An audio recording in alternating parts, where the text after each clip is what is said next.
Guys, কেমন আছেন সবাই? আশা করছি ভালো আছেন। আমার ভিডিওতে যাকে দেখতে পাচ্ছেন এই নাকি হচ্ছে বাংলাদেশের সুদর্শন পুরুষ। আমার একটা কথা হচ্ছে, এর সুদর্শন পুরুষ হিসেবে কারা মানে বিবেচিত করছে বাংলাদেশে? এত সুন্দর সুন্দর নায়ক নায়িকা আছে, শাকিব খান আছে, তারপর হচ্ছে অপু বিশ্বাস, পূর্ণিমা, অনেক সুন্দর সুন্দর এখানে অভিনেত্রী আছে, নায়ক আছে। দেখে খারাপ নাকি? তাহলে এই ব্যক্তিকে কীভাবে এখানে সুদর্শন পুরুষ হিসেবে আপনারা ব্যক্ত করছেন? এ হচ্ছে বাপের মৃত্যুতে হচ্ছে আবার প্লাজো প্যান্ট পরছে।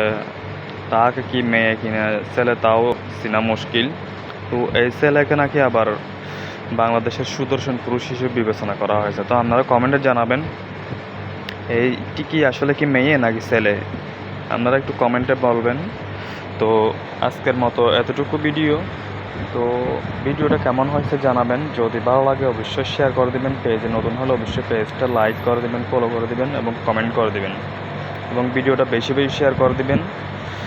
আসসালামু আলাইকুম।